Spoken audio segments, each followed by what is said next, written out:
Ma'am, ayaw po talaga. Decline po talaga. What do you mean my card's been declined? Decline po as in, ganon. Try it again.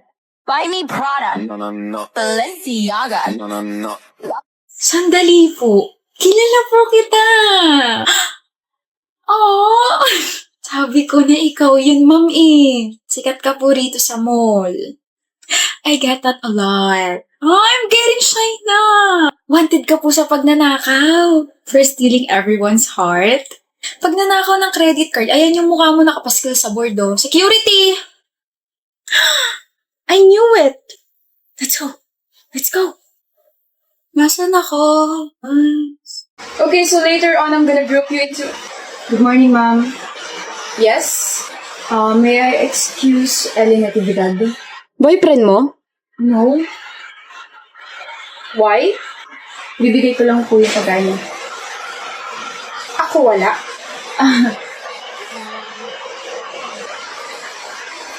Just kidding. Miss Natividad, tawag ka ng boyfriend mo. Ma'am, hindi ko po siya boyfriend. Oh, manliligaw? Yes po. I am her sweetheart. Oh, how sweet. Go on. Hey. Hi. Here. Thank you, Tom. That's your favorite. Ma'am, hindi ka magsasana all? No. Faster, Miss Natividad, may i-discuss pa ako. Yes, ma'am. Call me, okay? Thank you, ma'am. You're welcome. Bye. Bye. Mga kabataan nga naman ngayon. Pangalan, Achilles po, Madam Amaya. Achilles what? Ay, pati ba surname? So your full name is Achilles, ay pati ba surname? Achilles na lang. Bakit ka nandito? To claim your heart, este. To-claim your signature po. Avid fan ka ba? Oo naman. Fan kita, diba? Simula pa nung hindi mo ako fan. Electric fan siguro, no? Para na matangayin ka papunta sa akin. Oo. Mukha ba ako nakikipagbiroan sa'yo, ha? Joke lang. Sama mo naman makatingin. Makaakalain nilang sama-sama ng ugali mo. Artista ka pa naman. Baka gusto mong kotongan kita. Baka gusto mong halikan kita. Umalis ka na sa harap ko. Yung signature niyo po. Kailangan ba talaga? Oo naman. Idol kaya kita. Normal lang humingi ng signature mo. Hindi ba pwedeng sa bahay na lang? I mean, you're my husband and mahal naman. Bawal special treatment. Baka mabasyaw. Presidente pa naman ako ng fans club mo. Sabihin nila masyado na akong sinuswerte sa'yo. Ano bang trip mo sa buhay, ha? Trip kita. Sumasakit yung ulo ko sa'yo. Sorry na. Pag uwi mo, rar ka sa akin. Anong rar? Nagsasabi mo. Balo ka talaga. Nakakanta ako, mahal kong artista na asawa ko na. Rar, rar, rar your boat, gently down the stream. Nasaan na ba yung guards? Mahal. Oh, ako pa rin number 1 fan mo, ha? Ha? Hindi ikaw ang number 1 fan ko. Awit yun. Pero ikaw lang ang mahal ko.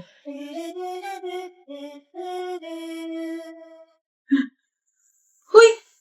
Medic! Diyos ko, Medic! My husband just fainted. Hello, Edwin? O, Laura, bakit? Hindi ka kasi nagre-reply kaya tinawagan na kita. Sorry, nasa labas kasi ako ngayon. Sino yan? Classmate ko. Classmate o baka babae mo? Ano ba, Johanna? Wala akong ibang babae. Akin na. Ano ba? Akin na! Hello, Edwin? Hoy, tigilan mo boyfriend ko, ah. Ang pabebe pa ng boses mo. Halatang arte-arte. Huwag ka na ulit tatawag sa kanya. Malandi. Bakit mo sinabi yun? Good morning, Laura. Hindi na ako nakapag-chat sa'yo kahapon. Saka nga pala, sorry sa asal ng girlfriend ko, ha. In-explain ko naman sa kanya na classmate na kita kaso kung ano-ano pa rin pinagsasabi sa'yo, eh. Anong plano mo? Plano? Oo, anong plano mo? Binigyan na kita ng pagkakataon pero mukhang ayaw mo talaga, eh. Laura, please. Ikaw ba si Laura? Yung kausap ni Edwin kahapon? Ano ba? You must be his girlfriend. I'm Laura. Edwin's classmate. Classmate lang ba talaga o classmate na hinaharot ang boyfriend ko?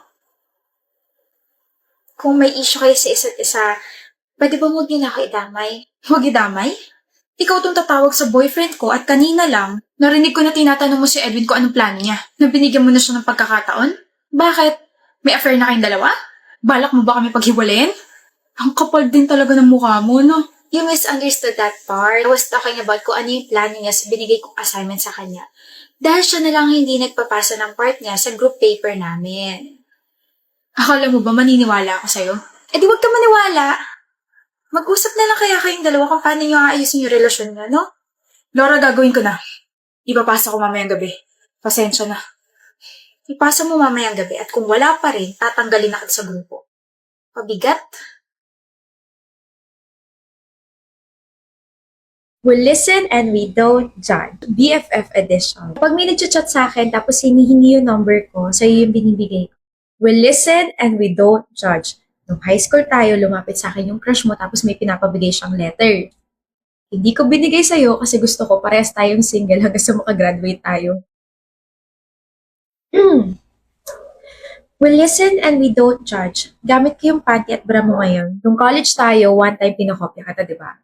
Pero minali ko muna lahat ng sagot ko. Tapos nung nagreklamo ka sa akin na mababa yung score mo, I told you na mababa rin ako, pero ang totoo, mataas talaga yung nakuha ko. Kasi pinalitan ko yung mga sagot ko after mo kumo. We listen and we don't judge. Nung nangaraling tayo, kumupit ako ng 50 pesos na nakuha natin, kahit na ikaw lang yung kumakanta tapos ako display. Nung nag-away tayo nung high school, pumunta ako sa bahay ninyo. Pero wala ka nito, nasa galaan ka. Tinago ko lahat ng mga bra, panty, tsaka socks mo para hindi ka makapasok. Oh my gosh ka, nagalit pa ako kay mami nun. Sorry.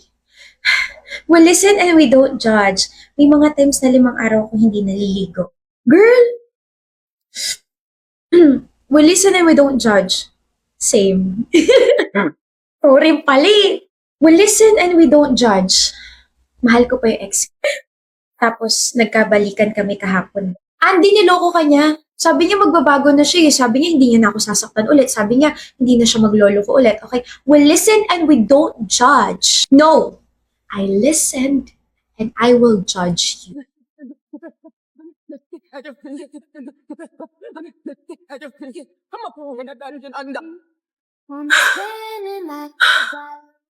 Tapos ka naman, Ermo. I hope you learn something. Listen and we don't judge. Aba, hindi pa siya tapos. Nagpanggap ako nagkabalikan kami ng ex-con cheater para pagurin ka magsalit. Gumanti lang ako kasi dahil sa'yo hindi kami nagkatuloy ng crush ko nung high school. Nauhaw ako rin ah. Ano meron? Our very beautiful President Yona, she's finally here. Huwag kayo masyado maingay, baka mapagalitin tayo. May prof na sa kabilang room. Okay, I'm sorry, pero total nandito ka naman na. Simulan na ang competition. What competition? Ang unang kiligin, hindi magkakajawa. Sino kalaban? You're competing with our super-duper megalicious fogging auditor, Vander! Sit down, Miss President. Start na! Don't make it obvious. Alam ko mukha ko palang kinikilig ka na. Oh, please. Mas gwapo pa aso ko kaysa sa'yo. Uy, batuhan ng pick-up lines po to, hindi batuhan ng asar, opo. I'll go first. Your and your are 2 different words. Why? Because you're mine and I'm yours. Hala! Oops. Come on, Vander. You're better than this. Galingan mo naman. Hindi ka na bata. Kaya samahan mo na ako sa pagtanda. May papel at ballpen ba kayo? Wala. Sayang, magdodrawing pa naman ako kasi you draw my attention. Nakita ko na sa Google. I even searched for your name kaso ang lumabas, I love you. Shucks! Say it again. Yung 3 salita na yun? Fine. Vander, talo ka na. Tama si Miss President Yona. Talo ka na. Kinilig ka eh. Paano ba yan? Hindi ka na yata magkakajowa forever. You are impressive, Miss Yona. May I take you out on a street food date after class? Malay mo, maging jowa kita. Huh? Hindi pa ba kita jowa? Hoy, ano yan? Practice lang, Laika. Of course. Sagot ko na gulaman. Hoy, ilibre niyo ako at ako may dahilan kung bakit may date kayo mamaya. Gusto mo sama ng loob, Laika? Ano to? Oh, zipper.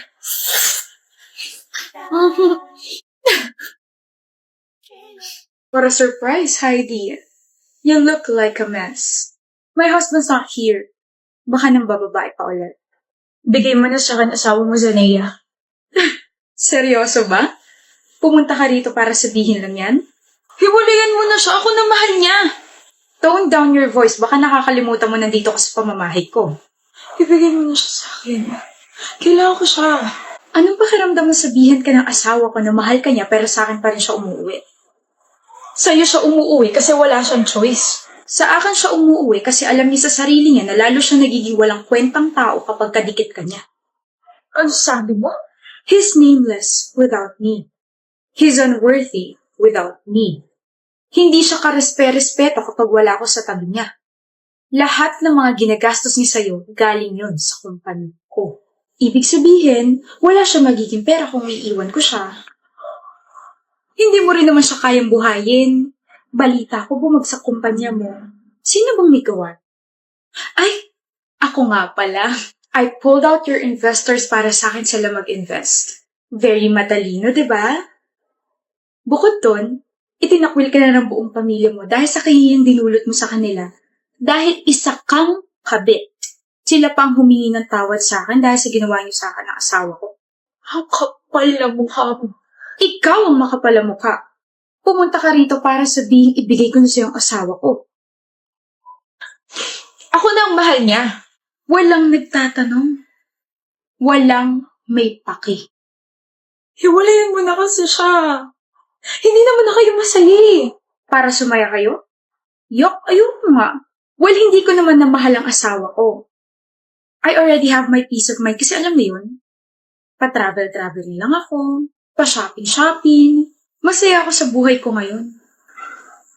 Pero kayo, hanggang sa mamatay ako, nakakabit ang salitang manloloko at kabit sa inyong dalawa. You'll never be happy. Walang tatanggap sa inyo kasi mga immoral kayo. Kung sino pa yung kabit siya pa tumatapang. Kadiri.